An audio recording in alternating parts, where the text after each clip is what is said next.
주님께서 가르쳐 주신 기도를 함께 들으시겠습니다.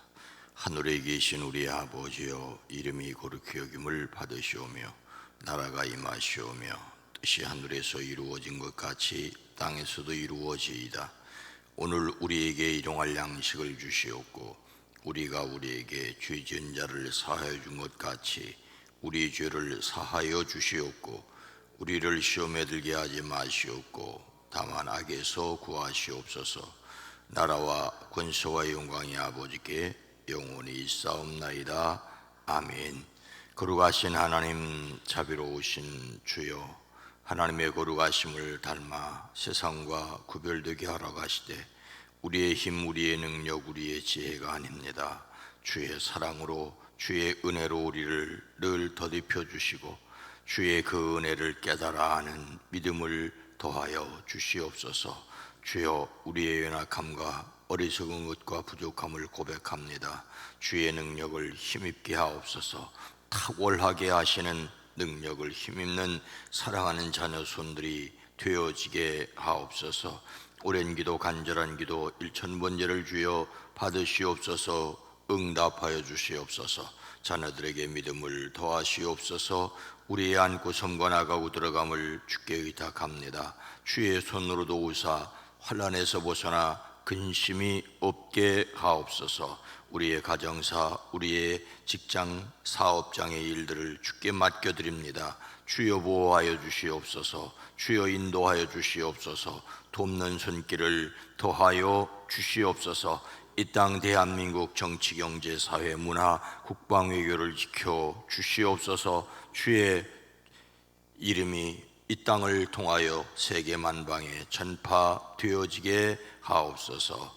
이 새벽도 우리의 기도에 포함되어 있는 그 이름들이 복되게 하옵소서. 건강을 더하여 주시옵소서. 회복되어지게 하옵소서. 신앙이 또한 회복되어지게 하옵소서. 만남의 복을 허락하여 주시옵소서. 예수님의 이름으로 축복하여 간절히 기도드리옵나이다. 아멘. 찬송가 337장입니다. 내 모든 시험 무거운 짐을.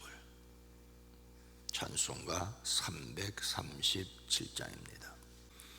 내 모든 시험 무서운 죄를 주 예수 앞에 아뢰이면 근심에 쌓인 날 돌아보사 내 근심 모두 맡으시네.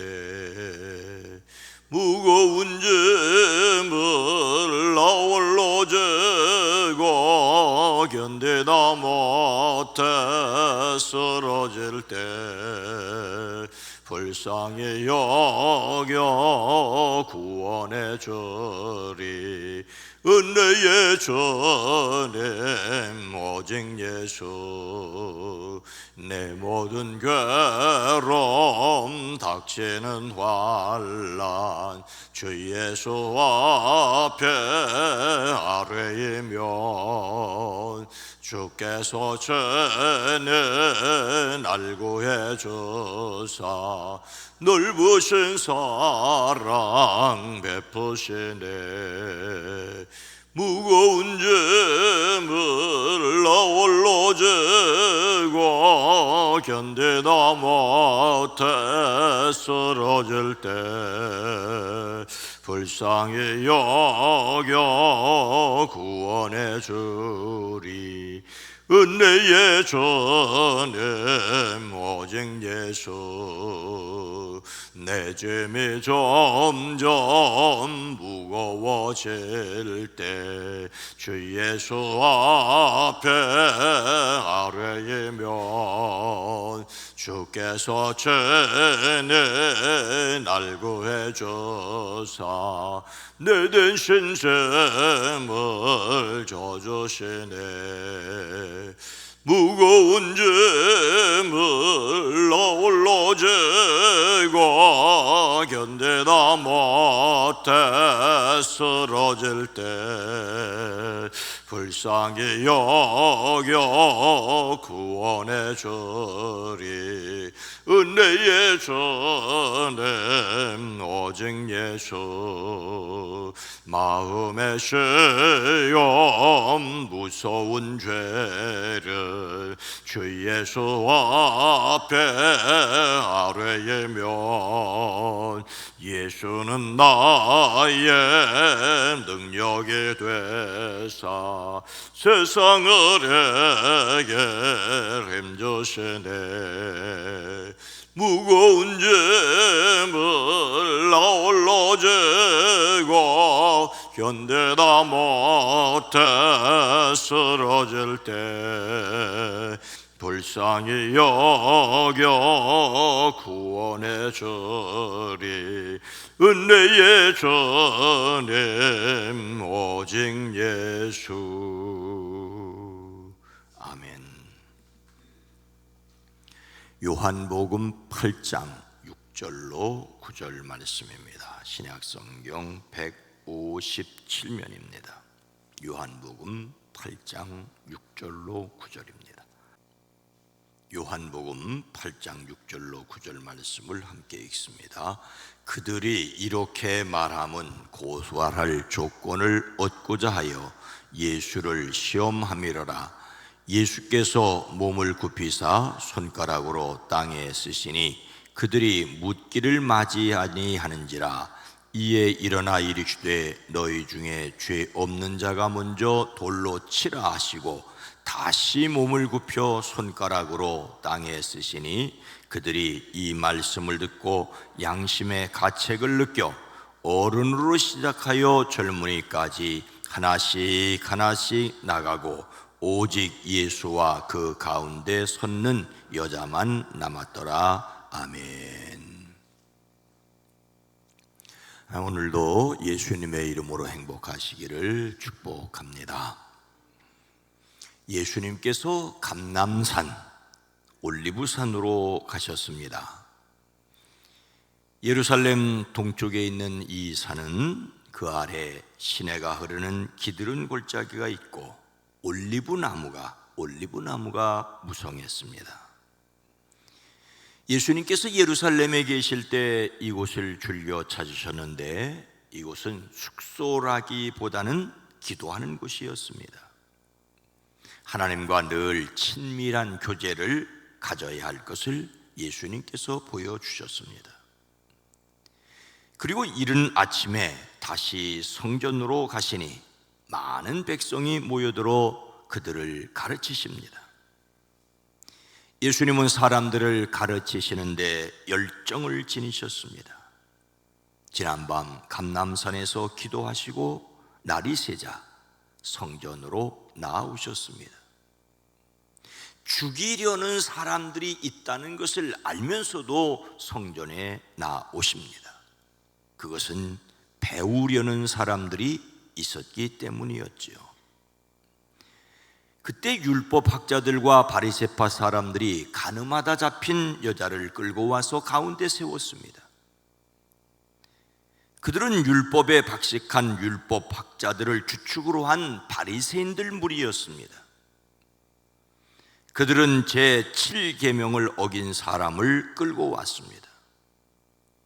율법은 하나님이 정하신 신성한 결혼 생활을 보호하기 위해 간음으로 더럽혀지는 것을 금지하십니다. 율법은 이 같은 죄를 사악하게 여겨 즉석에서 돌로 쳐 죽이는 최고의 엄정한 형벌을 내리도록 하였습니다. 이 여자가 간음하였다는 것은 남편이 있거나 적어도 약혼자가 있다는 말입니다. 이 여자는 사람들의 고발에 전혀 부인하지 않았고 예수님께서도 이 여인을 정죄하지 않겠다고 말씀하시는 것으로 보아 죄가 있는 것은 분명합니다. 그들은 예수님께 말하였습니다. 선생님, 이 여자가 간음하다가 현장에서 잡혔습니다. 모세의 율법에 이런 여자들을 돌로 쳐 죽이라고 우리에게 명령하였습니다. 그런데 선생님은 뭐라고 하시겠습니까? 뭐라고 하시겠습니까? 그들은 예수님이 자신들의 주장과 마찬가지로 그 여자를 사형시켜야 한다고 말씀해 주기를 원하였습니다. 그런데 그들이 이렇게 말한 것은 예수님을 시험하여 고발할 구실을 찾으려는 속셈이었습니다. 그들은 이 여인을 어떻게 처리해야 할지 지혜를 구하는 것이 아니라 예수님을 난처하게 만들어서 자신들의 목적을 이루려는 음흉한 계산을 가지고 있었습니다. 돌로 치라고 하면 사랑이 없다고 하고, 치지 말라고 하면 율법을 어겼다고 할 속셈이었습니다. 당시 유대 종교 지도자들은 갑자기 등장한 예수님 때문에 무척 당혹스러웠습니다. 그들이 지금까지 관행적으로 이루어졌던 성전에서의 매매 행위를 예수님께서 질책하고 정죄하셨을 뿐만 아니라 안식일까지 드러내놓고 어기고 계셨기 때문입니다. 그들의 가르침과 사회적 입지를 흔들어 놓는 예수님을 체포하려다가 실패하였던 중입니다. 그래서 그들은 정당한 방법이 아니라 예수님을 시험하여 덫에 걸리게 하려고 하고 있습니다. 고발하려고 한 여인을 데리고 와 시험하는 자들에게 예수님은 누가 먼저 돌로 치라고 하셨습니까? 그들이 묻기를 맞이 아니하는지라 이에 일어나 이르시되 너희 중 죄 없는 자가 먼저 돌로 치라 하시고, 그들은 예수님이 무엇이라고 하겠느냐는데 예수님께서는 몸을 굽혀 손가락으로 땅에 무언가를 쓰셨습니다. 사람들은 예수님이 무엇이라고 쓰셨는지 궁금해서 상상을 합니다. 어떤 사람들은 예수님께서 그 여자와 간음한 남자들의 이름을 땅에 적으셨을 것이라고 하는데 증명할 방법은 없습니다. 여하튼 무엇인가로 쓰셨습니다. 제 생각에는 무엇이라고 쓰신 내용보다 예수님께서 이렇게 하심으로 시간을 가지셨다는 것이 더 중요해 보입니다. 예수님은 곧바로 대답하지 않으시고 서슬이 퍼런 사람들에게 좀 생각할 시간을 주셨습니다. 그러자 어떤 사람들이 다시 다그쳐 물었습니다. 그들은 계속해서 예수님께서 말씀하시기를 졸랐습니다. 그들의 질문에 예수님께서 즉시 대답하지 않으시자 대답을 피하는 것으로 생각하고 더욱 곤란하게 하려고 계속 대답을 압박하였던 것이지요. 그러자 예수님께서 몸을 일으켜 너희 가운데 죄가 없는 사람이 먼저 이 여자에게 돌을 던져라. 죄 없는 자가 먼저 돌을 던지라고 말씀을 하십니다. 예수님은 그들의 요구에 곧이곧대로 대답해 주지 않으셨습니다. 죄 없는 자라는 말은 단순히 죄가 없다는 뜻일 뿐만 아니라 죄의 욕망 그 자체가 없다는 뜻입니다. 하나님 앞에서 전혀 죄 없음을 가리키는 말이죠. 그러나 세상에 이런 사람이 누구이겠습니까? 세상에 이런 사람은 없습니다.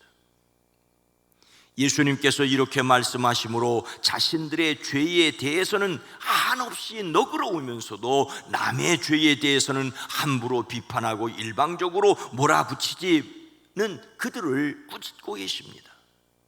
물론 예수님은 이 여인의 죄도 옹호하지 않으셨습니다. 나중에 그 여인에게 가서 이제부터는 다시 죄를 짓지 말라고 말씀하셨기 때문이지요. 죄 없는 자가 먼저 돌로 치라는 예수님의 말씀은 그들의 무엇에 호소하는 것이라고 생각할 수 있겠습니까? 그들이 이 말씀을 듣고 양심의 가책을 느껴 어른으로 시작하여 젊은이까지 하나씩 하나씩 나가고 오직 예수와 그 가운데 섰는 여자만 남았더라.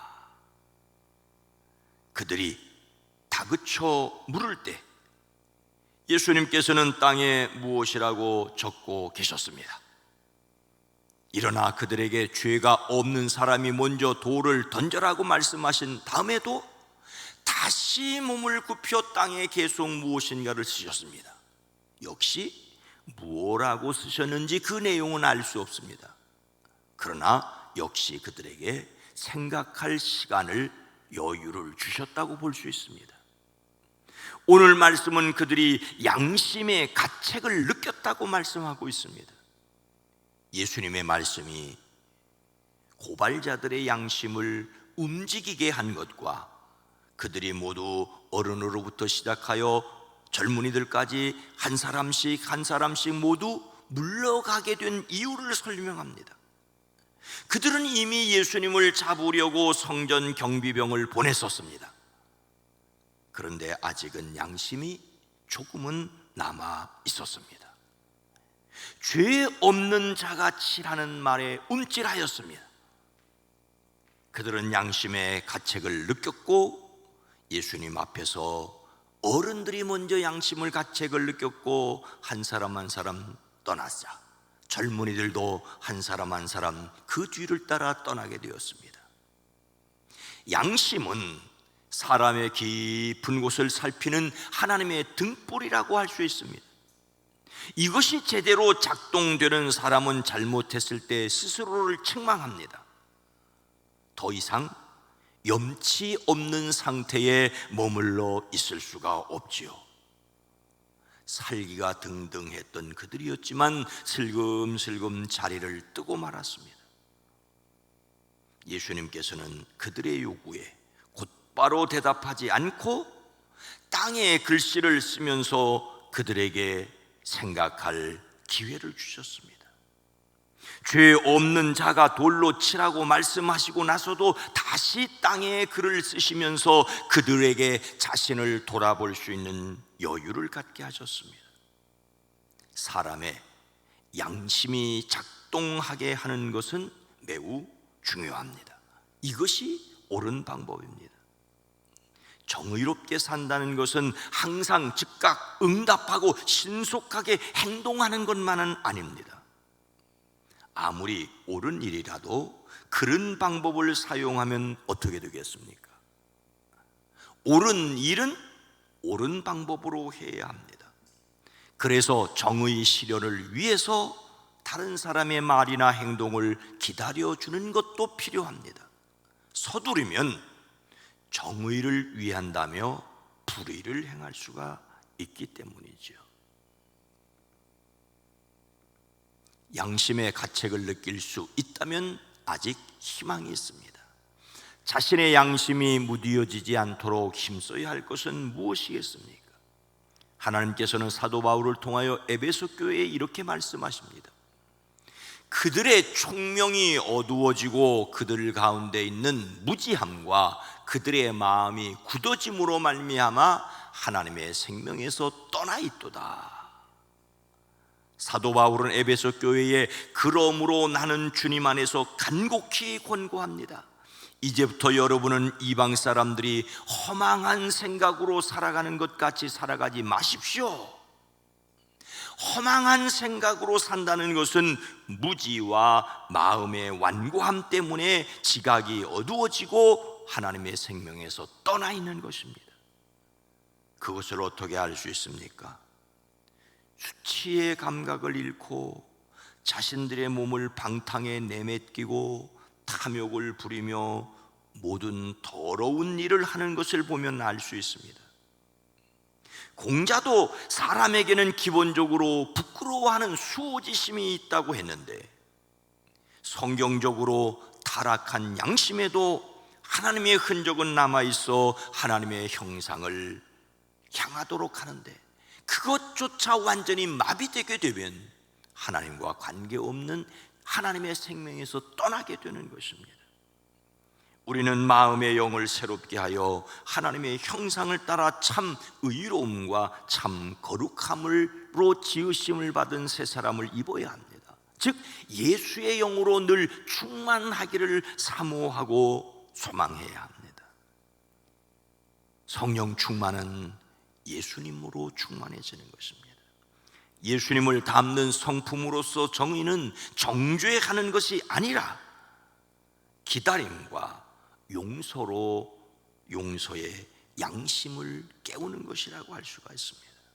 그래서 기다려줄 수 있는, 옳은 일을 위하여 옳은 방법을 사용할 수 있는 이 사회와 우리 자신이 될 수 있기를 주님의 이름으로 축원합니다. 거룩하신 하나님, 자비로우신 주님, 우리의 무디어진 양심을 날마다 새롭게 하게 하옵소서. 성령 충만하여 신앙 양심을 일깨울 뿐만 아니라 예수 그리스도를 닮아갈 수 있게 하옵소서.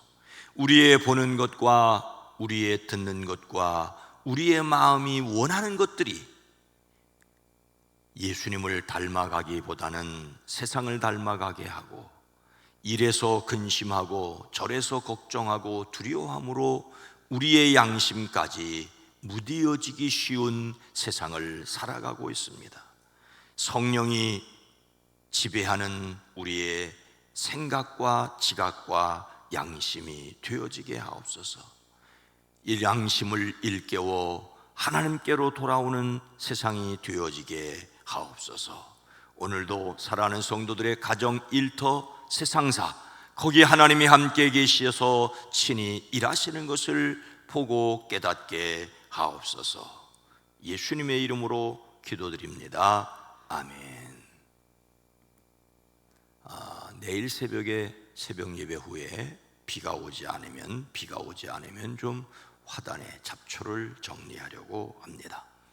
오늘 말씀을 생각하며 신앙 양심이 어두워지지 않기를, 말씀과 기도로 하나님 앞에서 깨어 있는 교회가 되기를, 또 예수님을 닮는 양심을 회복하는 세상이 되기 위해, 참 어려운 일이겠지만 세상이 하나님을 닮는 양심을 회복하기 위해서는 예수 믿어야 되는데, 그러나 이 일을 위해 기도합니다. 주여